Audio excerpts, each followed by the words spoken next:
nowadays.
I'm Shakira, and I identify as a Democrat. My name is Anthony, and I identify as an independent. My name is Chelsea, and I identify as a Republican. Have you guys smoked weed before? Yes. Yes, sir. Man, yes. Have you guys heard about politics? Honestly, not with random people I don't know, because a lot of people get offended with politics nowadays. Why? You tell me. For some reason, You it's don't a touchy know? subject. I get it. I Come on, girl. understand, but it's also part of life. So why get offended by something? Okay. Other people's views. I don't think it's other people's views that they're offended by. They're offended by the fact that our country is being run by someone who's not sweeping the way they feel about people under the rug. People openly voted for him, even though he openly offended people. But you have to say, say something because you have to say something. Why Say it. Go let ahead. somebody, I got this. like, if you have, He's our president. That's why. So therefore, those people who feel the way that they feel about those things feel like it's more okay because they have someone who's leading this country who's telling them, hey, it's okay to feel the way that you feel because I'm your leader and I feel the same way. We've intensified like almost the negativity. Why do you think that is? social media, honestly. I believe that too. You don't think it has anything to do with who the president is, who's representing the Republican side right about now? I think it's a factor, but I don't think You don't it's think the it's the main main reason. factor? Mm-mm. You think what about like the thing about like fake news? You think that's real? I think news stations are really biased nowadays They as only well. show you what they want to show you to get you Yep. riled up, to get you get That, ratings, and to get you and watching. keep you watching so you can buy those products. Yeah. Everything just I goes can't back to the decide if money. I want to keep smoking or not. Do it. You'll be all right. You guys ever smoke out of the bong? There, it's done. I've been eyeing this thing out the corner of my eye. Ooh, that looks so scary.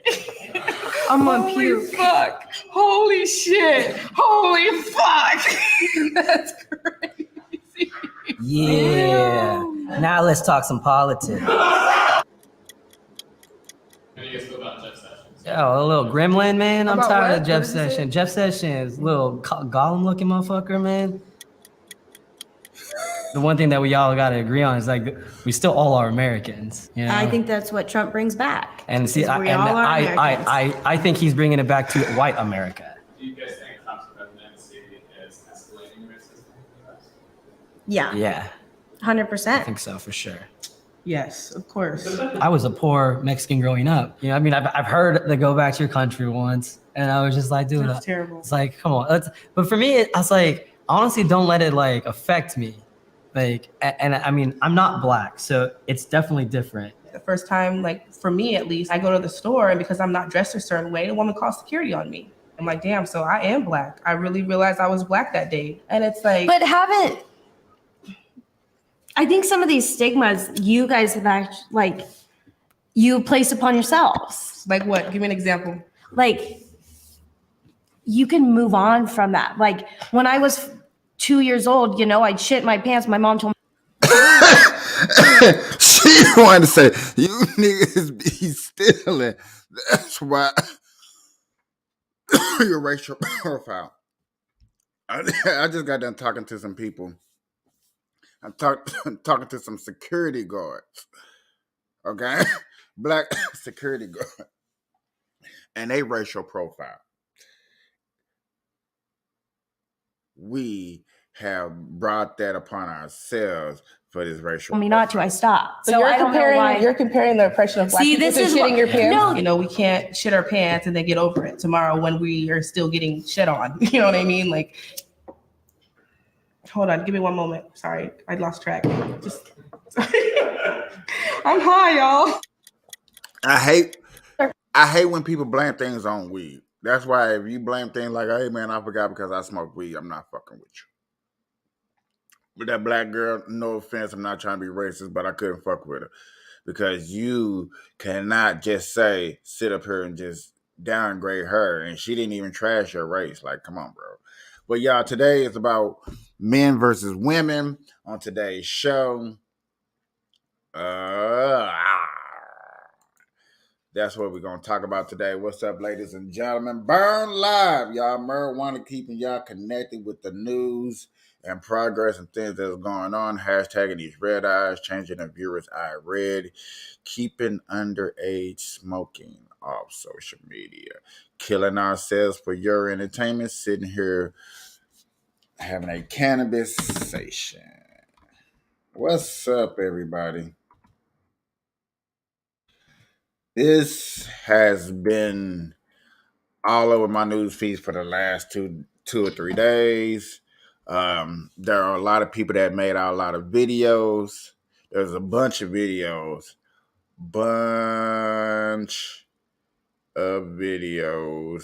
Let me help y'all out real quick. Let me show y'all this. Bunch of videos. Okay? Bunch of videos. I think I showed y'all this one earlier. And no, this is part one. I showed you probably part two. So I like her because y'all see this facial expression that she shows. In short, I'm saying pay these women. That's what I'm saying. You need to be paid because you command.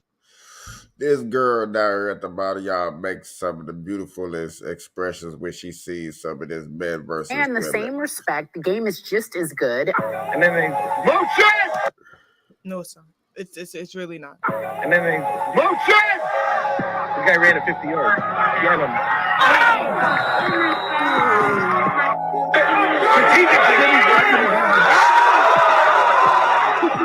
Okay, we seen this one. Did you? Hey, it's the facial expression that she makes, bro. I love it. I love it. Let's just go to a different one. Let's hear from this. Trump hater Megan Rapinoe and the women's soccer team got some pretty bad news. Yes, they lost in court, but wait till you see how the judge sent them away with a huge reality check. Now, before I go further into this report, if this is your first time viewing, please tap the red subscribe button down below. Just be sure to hit that notification bell. Red State News reports that Megan Rapinoe and the U.S. women's soccer team have faded into obscurity over the last year, but a big ruling has them back in the spotlight, at least temporarily. Their equal pay suit that they filed, claiming they should be paid the same as the men's national team, has been dismissed. Yes, that's largely because they had no case to begin with. They write here that the judge pointed out in his decision that the U.S. women's soccer team had rejected a deal that would have given them the same pay structure as the men. The U.S. District Court R. Gary Klausner said he would not allow the equal pay allegations to go forward because the women's national team previously rejected an offer to be paid under the same pay-to-play structure as the men's national team. They continue here that according to CBS Sports, the women's team sought $66 million under the Equal Pay Act and the Civil Rights Act of 1964. So to recap, they rejected an equal deal early on, filed suit when they didn't get certain bonuses, and then had their cases dismissed when it was shown they still actually made more than men. Yet they are going to continue to play the victim anyway. And further, the defendants showed that the women's team had actually made more on a per-game basis than the men during the time period they were citing. Take a look at this tweet here. The whole thing was such a fraud. In fact, Klausner wrote, U.S. Soccer has substantiated its argument that the women's team had actually earned more on both a cumulative and average per-game basis than men's team during the years at issue. Now, here is Megan Rapinoe reacting to the news on CBS. Let's see how this plays out. We appreciate you continuing to come on and talk about this case so publicly and being so transparent about it. I think the first question has to be, this has been a 4-year fight. You were asking for $67 million in back pay at a minimum, and the judge said, nope, threw the whole thing out. What's your reaction? I mean, shocked, to be honest, very shocked. And of course, disappointed in this. I didn't feel like the ruling really captured the heart of what we're after. If we were under the men's contract, which for the record, we asked to be under the men's contract, it was repeatedly refused to us, not only in the structure, but in the total compensation.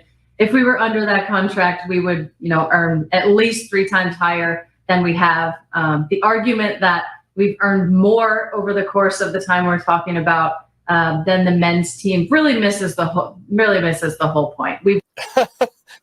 Okay, y'all, check this out. What I got is this other guy that brings up numbers. Actually brings up numbers. And that's the point that I would love to show people is the numbers. Where my boy? U.S. Soccer's women's national team was just at the White House on Equal Pay Day. So let's look over their claims for equal pay and see if the women's national team is actually being paid less than the men's national team solely because they're women. Welcome to the channel. My name is Nate the Lawyer, and you are part of the Brody's Bunch that makes you the jury of today's content. Now, if you haven't already, don't forget to like this video, share this video, and subscribe to the channel if you like what you hear. So last week was Equal Pay Day.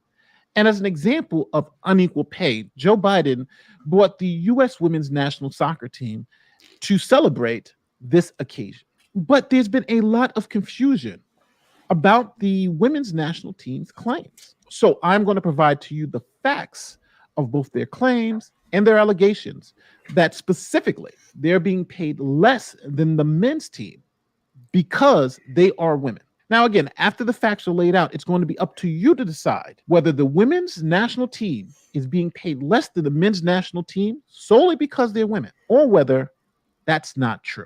This is the United States Soccer Federation.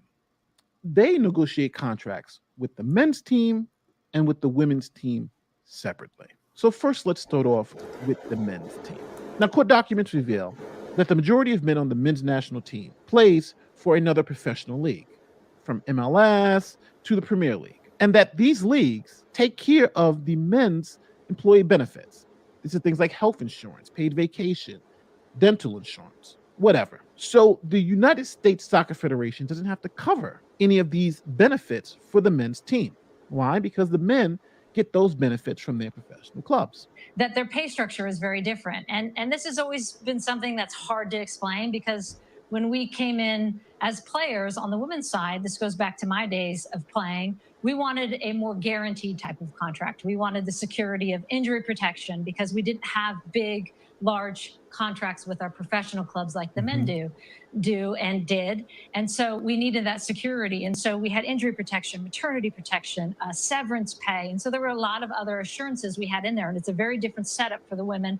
The judge obviously talked a lot about this in his judgment, and in his opinion, his 32-page opinion about that. So I think it was the fact that the women over the last 5 years made more money than the men, and two, that the pay structure was very different. Now, whenever you're talking about collective bargaining agreements and employee contracts, there are two big pots of money, right? There's the employee benefits piece of it.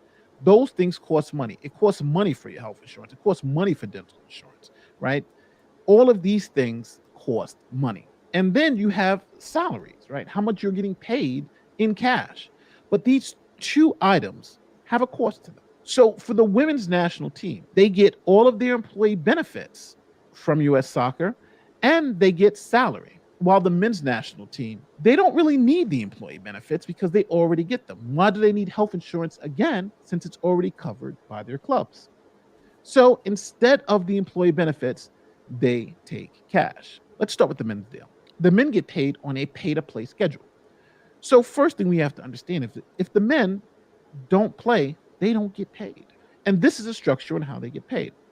Now, for non-World Cup games, they can make up to $17,000 for a win, $8,000 for a tie, and about $5,000 for every loss. And if they make it to the World Cup, those numbers ramp up. $68,000 if you make it to the World Cup roster. If the team qualifies, you also get $108,000. If the team makes it to the semifinals, each player gets about $240,000. And if the men's team wins it all, they get about $400,000 per person. Now, the men's team didn't qualify for the World Cup, so they only actually received this. They didn't receive any bonuses associated with the World Cup. They didn't qualify. And for employee benefits, again, the men's team doesn't get employee benefits because they're provided by their own clubs. So now that we've seen what happens with the men's team, now it's time to look at the women's team agreement. How does their CBA work out? Now, the first things first, the court did mention that the women's national team was offered the men's deal, the same pay structure as the men, but they rejected it. And they rejected it for this. They wanted employee benefits and less salary. So let's start with their bonus structure and how it compares to the men. So here's the men's bonus structure as we looked over before, and here is the women's bonus structure. Obviously, the women are getting less for friendlies and less bonuses for the World Cup. But most of the media has only been reporting that if the women win the World Cup, they make $110,000 per person. But if the men won the World Cup, they would have made $400,000 per person. And this is the basis of the women's lawsuit. Here's the media focused in on this bonus schedule, explaining why it's unfair that if the women win the World Cup, they only get $110,000, where if the men win the World Cup, they get $400,000. The women won their 4th World Cup last month, but earned less than a quarter of what the U.S. men's team would have been paid for the same feat. Kenneth Gregg, CBS News, New York. The lawsuit also highlights pay discrepancy at the World Cup, alleging that the pay was so skewed that when the men's team lost in round 16 of the World Cup in 2014, they received bonuses totaling more than $5 million. The following year, when the women won it all, they received less than $2 million. And overnight, U.S. Soccer released a statement pointing out that the women's national team reached a collective bargaining agreement with the organization 2 years ago. So now just looking at this does look unfair. This looks like unequal pay, but it's only part of the story. See, the women also get employee benefits from U.S. Soccer that the men don't get. What are the employee benefits that the women's national team gets that the men's national team does not? First, they get 20 players at a base salary of $100,000. Then they also get 11 more players with the base salary of $62,000 to $67,000 who play in the National Women's Soccer League. They also get a one-time signing bonus of $230,000. They also get ticket revenue sharing of $150 per ticket at the events. They get $5,000 bonuses for first place in the She Believes tournament or at the Four Nations tournament. They also get severance benefits, injury protection, health benefits, dental benefits, vision insurance, pregnancy pay, guaranteed rest time, childcare assistance, partnership bonuses tied to increased viewership. They get annual payments for use of their player likenesses, and U.S. Soccer makes a good faith effort to have a minimum number of games. And the women's team are offered $250,000 to $350,000 for a post-World Cup tour. Remember, none of this is offered to the men. So this chart looks a little deceptive. So instead of this chart, let me lay it out so you can actually see what the women get versus what the men get. And this is it. So in 2017, when the women approved this deal, these were the headlines. U.S. Women's National Team CBA, a victory for all American women's soccer players, not just the best ones. Women's soccer scores higher pay, better conditions, and new labor agreement. An important step, U.S. women's soccer team reaches new labor deal. ESPN reports that Megan Rapinoe said at the time, "I am incredibly proud of this team and the commitment we have shown through this entire process. While I think there's still much progress to be made for us and for women more broadly, I think the Women's National Team Players Association should be very proud of this deal and feel empowered moving forward." So it was shocking that 2 years later, after agreeing to this deal, the women's U.S. soccer team sued for gender discrimination. U.S. Women's National Team sues soccer's governing body for gender discrimination on International Women's Day. So the women's national team agreed to this deal, rejected the men's deal, and then sued for the men's deal. So what was the women's national team's argument? Well, their argument was the bonus schedules were different. And because these bonus schedules favored the men's national team, for instance, if they win the World Cup, they would have made more if they were under the men's deal. They were being discriminated against as women, and this discrimination was illegal. Now, you would think the women would have been asking simply for the men's deal, like this. Essentially, the same pay-to-play structure as the men's deal, right? You get all the money without any of the benefits. But you would be wrong. The women weren't asking for the men's deal. They were asking for this. They were asking for the same money as the men, but also keeping the same benefits that they already have. And they went to court and sued. Here is what the court said about the women asking to be paid not equal to the men, but more than the men. This approach merely comparing what each team would have made under the other team's CBA. It is untenable in this case because it ignores the reality that the men's national team and the women's national team bargained for different agreements which reflect different preferences, and that the women's national team explicitly rejected the terms they now seek to retroactively impose on themselves. The first time the women's national team requested bonuses equivalent to those received by the men's national team was in January 2016. The United States Soccer Federation rejected that proposal, however, because the women's national team was not asking for a pay-to-play agreement similar to the men's national team. Instead, it was asking for all the upsides of the men's national team CBA, namely higher bonuses, without any of the drawbacks, no base salary. In May 2016, the United States Soccer Federation offered the women's national team a pay-to-play proposal similar to the men's national team CBA, but the women's national team rejected it, preferring an agreement that involves some elements of guaranteed compensation. So what did this look like in actual salary? So come to find out, the women actually earned more money than the men in total pay, but also on a per game basis. The men's national team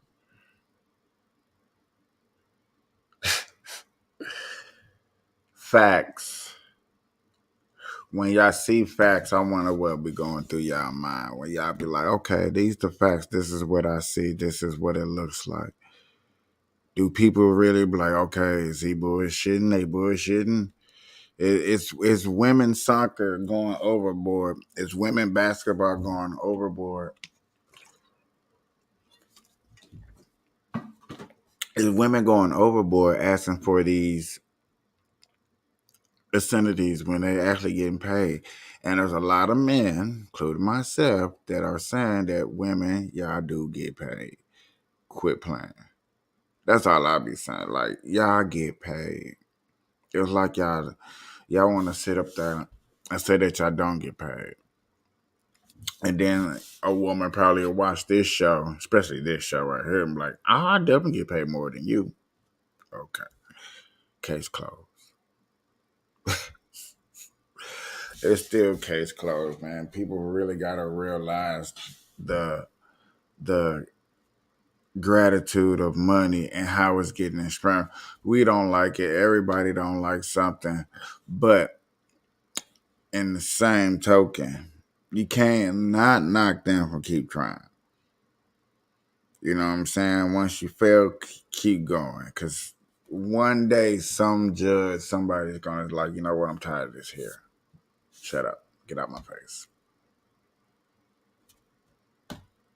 You know? are actually the ones being underpaid based on the numbers. And one of the more interesting pieces about this is if the teams switch contracts, the women's national team would have gotten paid more under the men's deal, but the men's national team would have also been paid more under the women's deal. Now, after the judge threw out this lawsuit, Joe Biden wrote this: to the women's U.S. national team, don't give up the fight. This is not over. And to U.S. soccer, equal pay now, or else when I'm president, you can go elsewhere for World Cup funding. Now, here is Megan Rapinoe and Joe Biden on Equal Pay Day. You see, despite all the wins, I'm still paid less than men who do the same job that I do.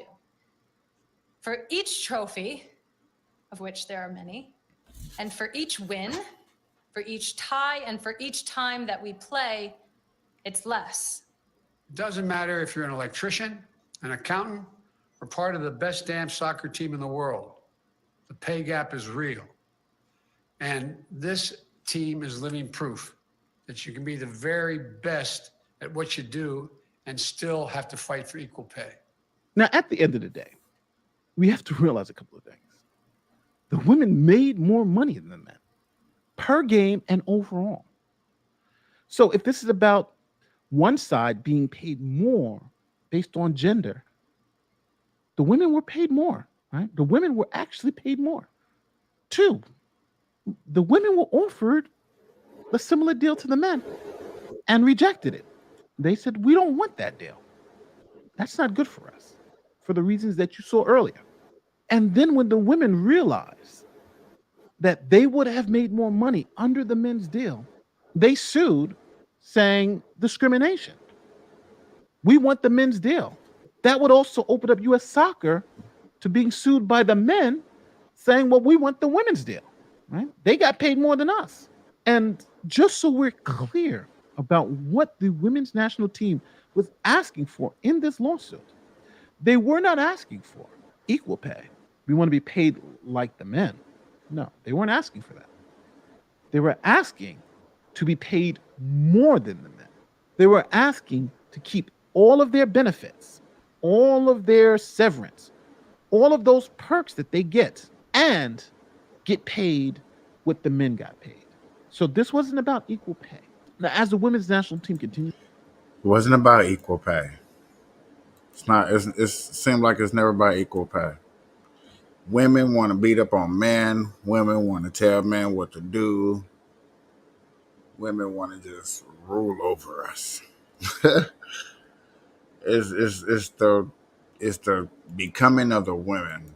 If that's what you want, if that's what you like, and you're gonna have a lot of people like, man, I ain't like that. That ain't me. And I'm gonna be like, bullshit.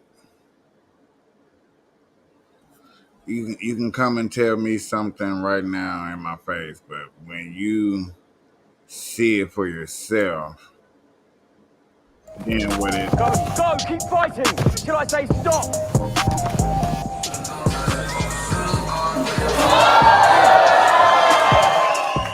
Women instantly regrets challenging man. Not to be that guy, but there are times when we understand why there are different divisions between men and women. We've made a video in the past that highlights females doing well against men, titled Girls versus Guys in Jiu-Jitsu. Go ahead and give that one a watch too. However, in this video, we'll look at instances where the females tried, but did not succeed. This isn't to say that women aren't capable of performing well against the opposite sex, but in these instances, they just so happen to, well, they didn't. Here are women instantly regretting challenging men. UFC fighter versus a girl with a slight height advantage. Did I say slight? I meant to say severe. The UFC fighter here is named Merab Dvalishvili. He's a bantamweight top 5 fighter and on an 8-fight winning streak in the UFC. So yeah, the dude can scrap. The female here is Katerina Kavaleva. At 6'5" and is 1-1 as a boxer, she's got everything that I, a 5'10" man that's too scared to compete, wants. The two are seen lightly sparring. Merab is having a bit of fun and shoots in for a half-hearted takedown, but is lifted up into the air, perhaps higher than he's ever been. Kavaleva shows off her kicking savvy and her height, as she playfully throws a few kicks that could have given Merab a haircut. Merab turns things up a bit though, as he takes her down with ease. I mean, he's a top-tier UFC fighter, so it's not that wild that he's able to send this skyscraper of a woman falling. Merab was a very good sport here, but he showed that he's pretty much untouchable. Training too hard goes wrong.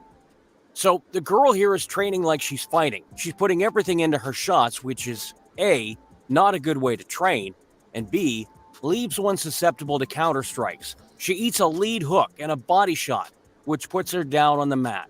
Do you think she had this coming? Or could it possibly be the nature of the gym?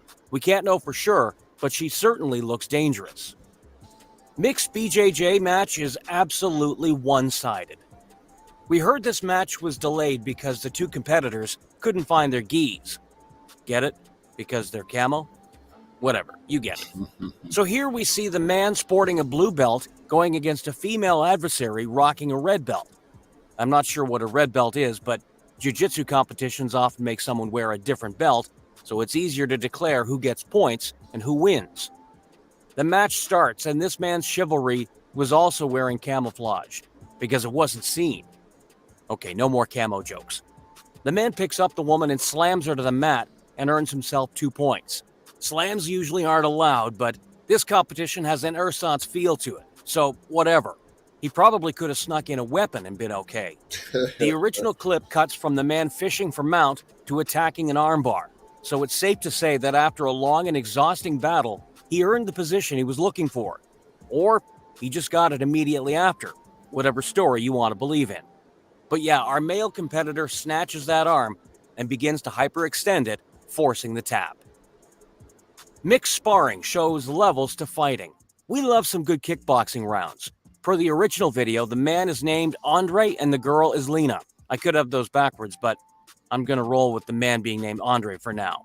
Our girl Lena gets put into a corner, and Andre lightly puts his hands to work. She circles away, but eats a few more shots for her trouble. Lena shows that she's got a decent striking acumen, but Andre is just a few steps ahead at all turns of this match. He's taking it light on her due to him being a bit more skilled and much more powerful, but even his light strikes are effective. Andre rips the body a few times, and it seems to slow Lena down. Everything Lena has to offer is met with a more effective counter response. The exchanges get a bit heavier as Lena tries to switch the game plan up.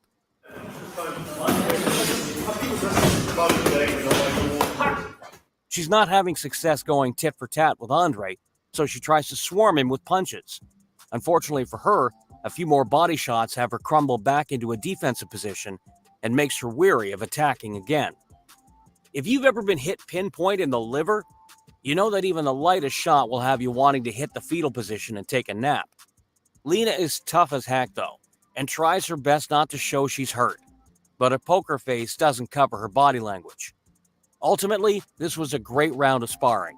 Probably painful, but beneficial to both Andre and Lena. Another BJJ. They too lighthearted on this. But y'all see the difference of men versus women when it comes to match. sparring. Who saw another camouflage jiu-jitsu match coming? Not us, not even the spectators. I can go all day with the camouflage jokes. Once again, the man is sporting the blue belt, the woman in the red belt. The blue belt goes for a knee tap and gets a grip on the gi bottom, which is legal in case you're wondering. He spins her out and takes her down, landing inside control.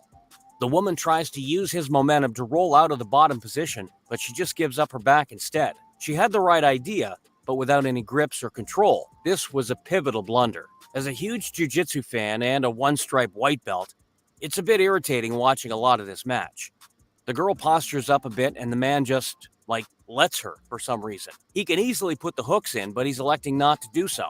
Funny how if I were to wear that camo, it could be stolen valor. But this man can wear a blue belt and there are no repercussions. I'll get off my high horse now.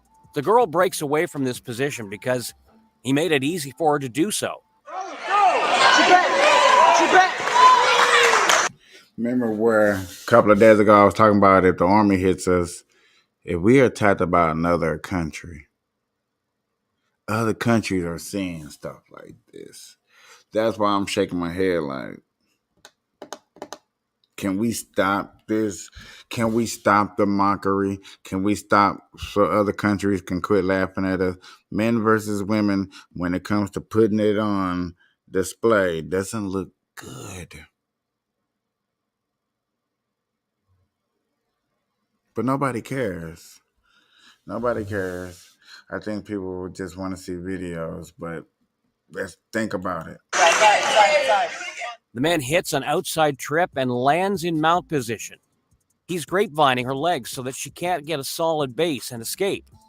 And I've just now realized that she's wearing shoes. I hate this tournament. Our girl here almost hits a hip bump escape. She was so close, but simply overpowered. Once again, the guy takes her back, and things look promising. He only has one hook in, though, so he loses position once again. What are you doing? Position over submission, my man. After several more mistakes, the man ends up in a lousy turtle position as he tries to secure another takedown. The woman fends off the takedown and ends up on top. She gets the mount position, and it looks like she's hunting an Ezekiel choke. She's tired, though, and the man rolls her over with ease. He takes her back, and 30th tries a charm. He sinks in the rear naked choke and forces the tap. If you're the guy watching, I'm sorry for being critical of you. I mean, I didn't mean it. But if he's not there, just know that I stand by everything I said. You know what else I stand by? This channel. And so should you. Hit the like and subscribe buttons to show your support. Drop a comment down below and let us know what you think of these clips. Anything in particular you want to see next? Let us know down below. Battle of the Purple Belts. I love some slick jiu-jitsu. Seen here is a male and female BJJ sparring session. Of course, sparring and fighting are two different things, but yeah, I just can't keep saying this sparring because it's taken away from what we trying to learn and what I'm trying to show my audience. Bro, this gotta go. It's gotta go.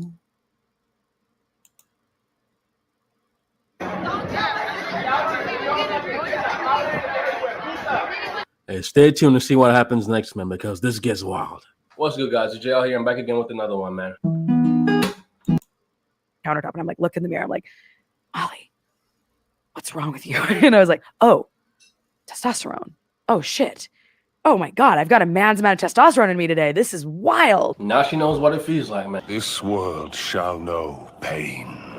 Because I'm not going to lie, ever since I started working in the gym and lifting weights, and I just be horny a lot of times, man. I'm not going to lie to you. Why female superheroes suck? Number one, perfection. Every single female superhero is perfect. And not in the same way Hawkeye is. I mean, not everybody can be Hawkeye. What I mean is that they're good at everything for no reason. They're good people. They're good heroes. I mean, they might even be able to file your taxes. And that just makes them boring. Like, tell me one interesting thing about Captain Marvel besides her haircut and the fact that she's overpowered. Exactly. You can't. And it's not like she's overpowered in the same way Superman is. Superman still deals with day-to-day struggles like having a job, wanting to fit in, being gay. But Captain Marvel, everything in her life is fine and dandy. The only challenge she really had in her movie, if you can even call it that, was her mentor, and she literally one-shotted the dude. It's like Marvel's afraid of giving these women challenges because the patriarchy is a big enough challenge already. I kind of agree with this video. So I went to see the Guardians of the Galaxy, the new one, last week, and I was watching the trailers leading up to the movie, the premieres, you know what I'm saying? And I saw the premiere for the new Marvel movie, The Marvels, and it was all just women. I think the only male character I saw in the trailer was Fury, Nick Fury. He was the only male character I saw in the trailer. So that led me to the question, is Marvel becoming more and more just all about women? Are they forgetting about the male characters? Because even the last Thor movie, they had to put a female Thor in the movie and made Thor act like a dumbass. Which is true. But with comic books, people, I hate people that don't know comic books try to get into comic book fights. Don't do it. Don't do it.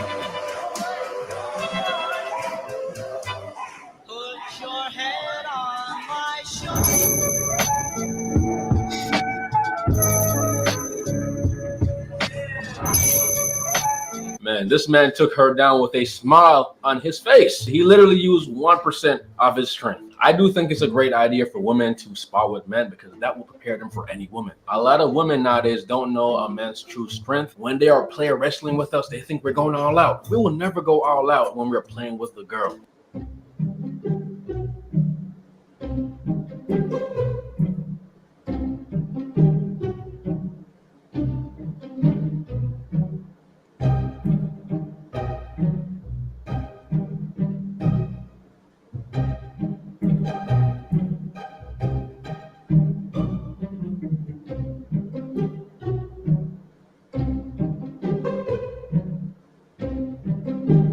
See how serious she got?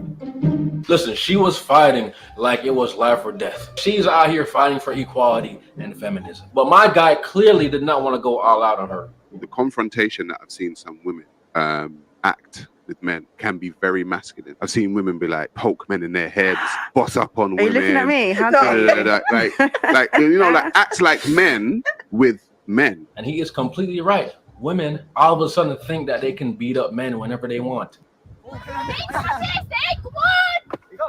Go on then, fucking say it to my face! I'm not fighting a girl. You're missing it. Say it to my face! I'm not Why you keep saying that? Like, why are you approaching me like this? Are you a girl or a man? Men, I've always said, like, men communicate in a certain way. If myself and Mr. Beard gang over here, right, if I was to square up to them, it'll be a situation. Mm-hmm. It's going to be a situation because I know as a man, I've got to tread carefully with other men. And this is true. Check this out. What you trying to do? Step up, dog. Come on, man. It is whatever. It's whatever. And I'm not leaving. So what you trying to do, bro? You gotta leave right now. Oh what? Gonna be a problem. Nigga, what's up? Be a problem. What's up, nigga? This is gonna be a place for it. All right. You go outside. Just chill. I was trying to fuck with you. I know that we good. Who was it? That was my dude 24/7. I never met you last week yesterday. Yeah, I told you the arm wrestling on it. You guys should do it now. Did you see how quickly that escalated? If they fought, that whole place would have been destroyed, man. And I also want to point out how they became friends after. So we will go from heated to best friends in a few seconds. But that's not necessarily the case with women. Chill.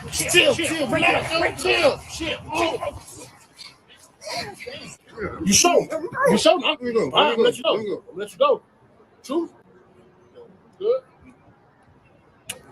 My bad, bro. You know, trying to grab some meat.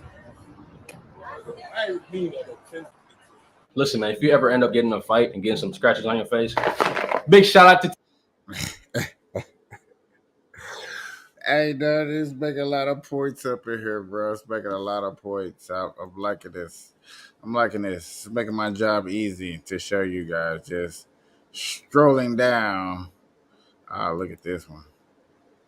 Sometimes the roles get reversed and the damsel takes the fight to the knight. In cases like these, the gentleman title is kept aside as the knight fights back. This started off as a simple argument between Joe and Regina on who would win a fight if they both got in a ring. In a normal setting, that argument would have just ended with neither of them agreeing that they were going to lose the fight. However, these two decided to actually take on each other. Nah.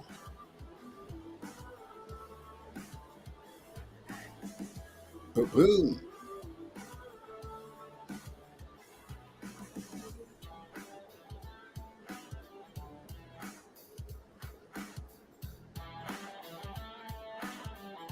When they have the chance to go one-on-one, everybody seems to believe that the man has more advantage. But in this case, this fine man took on two ladies at the same time. Both ladies were going at him at the same time, and we could say that they were having a lot of fun. However, in a matter of seconds, he took over, placing both of them in handlocks one at a time till they tapped out.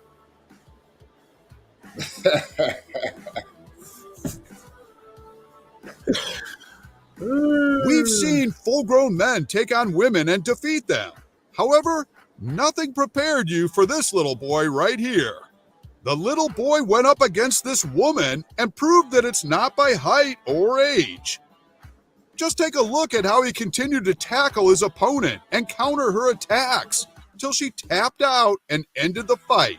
Now that is a young man the bullies in school wouldn't want to come up against because they'll definitely have their ass served to them.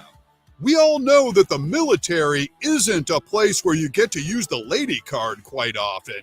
And this woman in the pugil stick fight didn't seem like she needed it.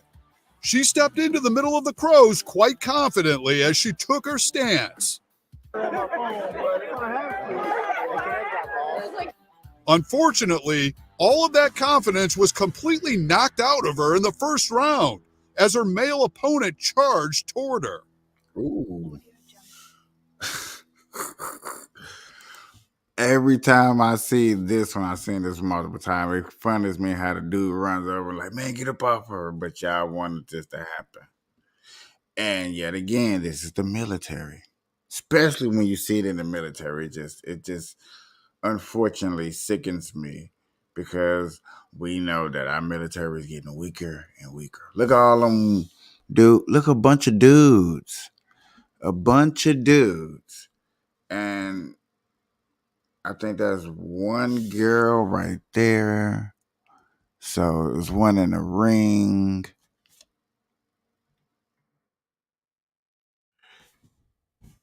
Like, you don't see many girls in the crowd. Just saying. That's what the dude was talking about when you don't put men in a bad situation. Men out there working out and fighting a war and preparing for a war, and it's just a couple of girls that probably look good, in shape. Some of them dudes don't look in shape, I'm just saying. And don't look First round, as her male opponent charged toward her.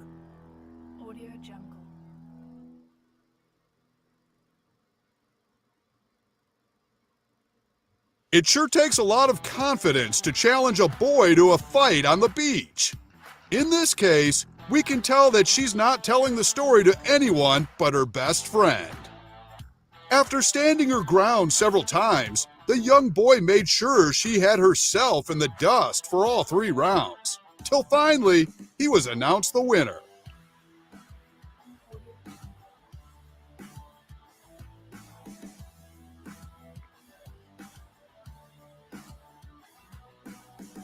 This San Francisco radio guy in the skeleton costume organized this match and invited listeners.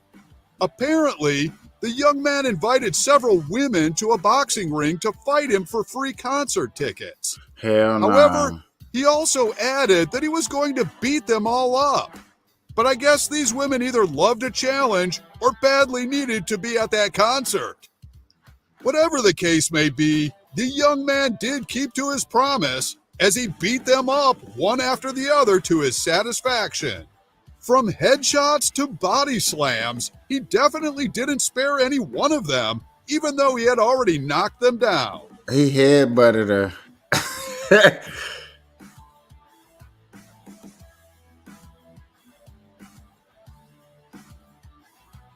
That's This particular ridiculous. bout started off looking very promising for Gita Figueroa, as she didn't hesitate to show her opponent that she came prepared. Both fighters made sure to give their best at the beginning of the fight, with punches and kicks flying from both parties.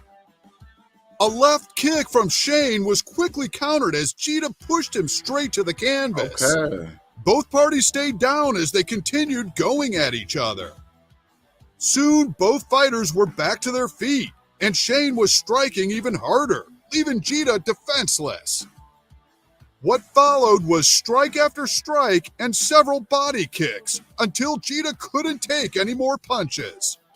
With a final right hook, Gita was knocked out straight to the canvas, ending the fight in just the first round of the match.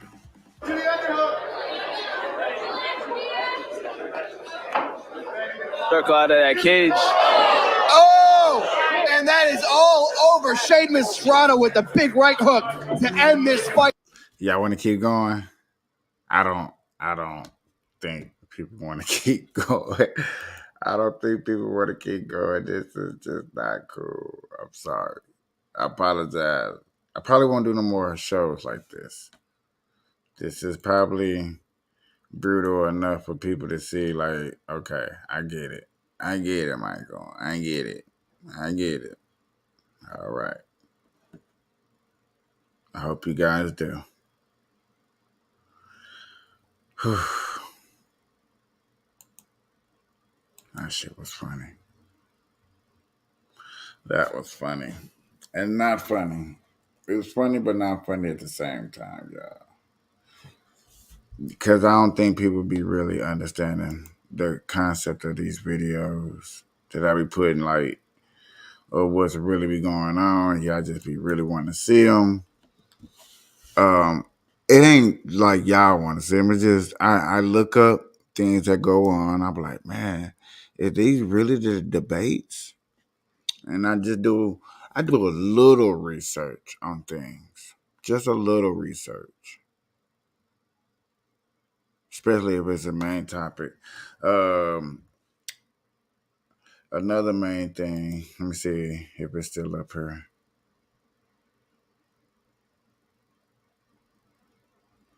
Jesus Christ.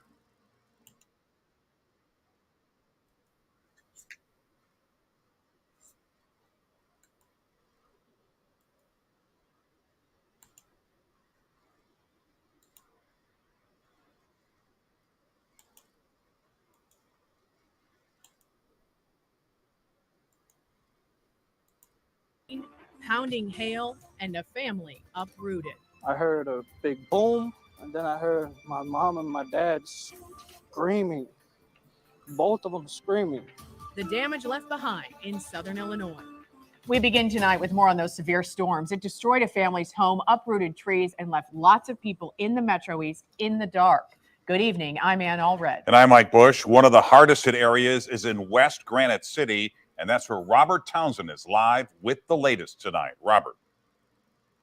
Mike and Ann, the storm definitely slammed this neighborhood. Take a look. This is the big tree everybody is talking about. Oh, wow. It fell on the Bueller family's home, sending the couple to the hospital and their son running to their rescue. It was scary. 66-year-old Adolph Bueller says the summer storm was fast, furious, and frightening. Yeah, it kept falling, and they had to figure out what fell and what hit. I'm just glad nothing bigger hit me in the head. Around 4 Monday afternoon, Bueller and his wife were sitting in their living room at their home on Logan Street in Granite City when a severe storm uprooted this huge tree. The massive tree crushed the family's front fence and smashed through their roof. one good gust of wind, it blew it down. Reynolds says their small china cabinet fell on his dad's legs, trapping him in his favorite chair.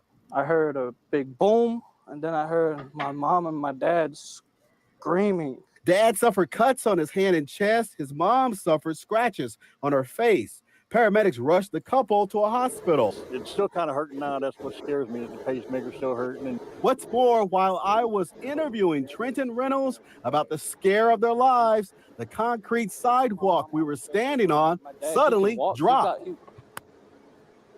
A block away on Missouri Avenue, we saw a long trail of more uprooted and snapped trees, fallen limbs, and scattered debris from the storm. I think that's really serious. Danny Dawson says this decades-old tree outside his home toppled amid torrential rain and whipping winds. I'm lucky I have insurance. Was it the scariest thing of your life? Yeah, I'd say so. Now, Bueller's wife was also treated and released from the hospital. The family is now staying with their relatives. Tonight, about 1,500 people here in the Madison County area are still in the dark. We're live in Granite City. I'm Robert Townsend. 5 on your side. Wow. I'm glad everybody's safe. I seen that, dog. I just like, what? And, you know what I'm saying? They had just reported that like 30 minutes ago. Let's see.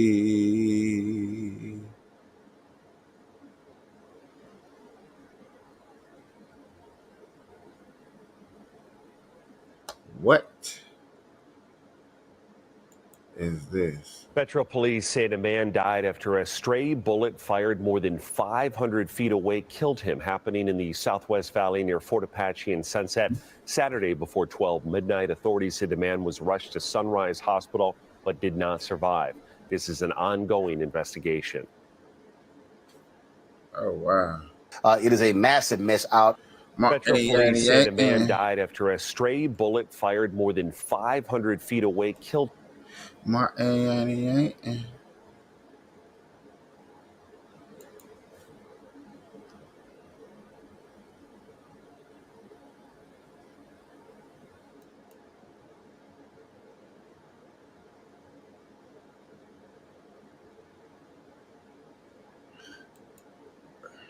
Right now, you're looking at the chilling new video that we have of Stanislav Aritsky jogging just moments before he was gunned down. So you just see him there running. He's shot and killed multiple times seconds later. You can see a man in what appears to be a white hat trailing him. Now, it appears that Aritsky's killer could have tracked his movements using the popular running app called Strava. Now, we have obtained here at Outfront posts of Aritsky's 2 prior runs to this one, where he was gunned down and murdered, from July 3rd and July 5th, 5 days before he was killed. And look at the map. Look at the map, identical. He takes the same route every time. And it was along that very same route that Aritsky was killed. Nick Payton Walsh is following all of these developments and is out front tonight. And Nick, let's begin with the breaking news, this tape that we've obtained of a Russian general fired for speaking out against Putin's war, senior Russian general on those crucial front lines in the south along Zaporizhia. It's hard to overstate how significant this development is. Yeah, certainly. And you've got to put it in the context of the last remarkable 3 weeks inside Putin's military. We've just had the Wagner Armed Rebellion, a mercenary group, yes, but essentially fueled by very similar complaints about essentially Russia losing the artillery war in key front lines as Ivan Popov was making. Except Popov, a general, is speaking from inside Russia's top brass again about their misconduct and poor execution of this war. And he's spoken out and he's lost his job very fast. Now, this, I think, is another sign of disarray, the disarray which we saw spilling out after the Wagner Rebellion. And it comes in a really odd 48 hours for Russia's top brass, where we've seen high-profile assassinations deep inside Russia, key commanders killed by missile strikes, and now this extraordinary dissent from Popov. Here's what we know. For Russian generals, a home once so distant from the front is no longer safe. Here, former Russian submarine commander Stanislav Rozhitsky runs his usual route at the usual time, but with a new, unnoticed companion on a bicycle. Moments later, he was gunned down. Ukrainian Defense Intelligence said they had nothing to do with it, but they knew a lot about it, saying he had been shot 7 times with a Makarov pistol, and heavy rain meant no witnesses. Brzezinski commanded a Russian submarine accused of many attacks on civilians, Ukraine also said, although his family reportedly denied that. Ukraine added later, perhaps sarcastically, that he had been killed by his own men who refused to kill Ukrainian civilians. Russia was quick to respond with their own propaganda, claiming to have captured the gunman within hours. Video we can't verify, but it was a crude bid to show they are in control of the fate of their top brass after now weeks of chaos. Russian media said the killing hinged on a clumsy detail, that Brzezinski had made his daily run public on the running app Strava, which has a long history of accidentally exposing the location of people who don't want to be found, revealing US military bases in Syria and Yemen 5 years ago. There are the dead and also the missing. News Wednesday too about this key Putin lieutenant, Sergei Surovikin, vanished We did since a he report appeared on that early too, in the y'all. armed Wagner rebellion to plead for it to stop. A top Russian lawmaker claimed he was, quote, resting, whatever that means. Вы с Суровикиным случайно не общаетесь? С кем? С Суровикиным. А только разные слухи ходят, где он. Нет, он отдыхает сейчас пока. Недоступен. Мы находимся в штабе. Yet more mystery, adding to the bigger one. Where is Russia's most prominent military figure? Wagner rebellion leader Yevgeny Prigozhin. Not seen since the weekend revolt, despite Kremlin claims he met with Putin days later and pledged a sudden reversal and continued allegiance. Dead jogging or still missing. A turbulent time in the top brass. Now, Aaron, important to add that we've had today from Russian state media confirmation that another key commander, again in the south, Lieutenant General Oleg Tsokov, was killed, it seems, by a long-range missile that's been blamed by Russian bloggers potentially on British-supplied Storm Shadow missiles. This, again, is another commander, for different reasons, suddenly not in their post in the most vital part of the area which Russia is defending from Ukraine's continued counteroffensive that's picking up pace. These departures will have a tactical impact, regardless of how fast these people are replaced. Yesterday, the Russian Ministry of Defense put a brave face on, saying that Wagner's handed over. We Americans better be careful. They kidnapping their own people over there and no telling what they're doing. Keep your eyes up. Please look at the skies. There's a lot of crazy things that's truly going on.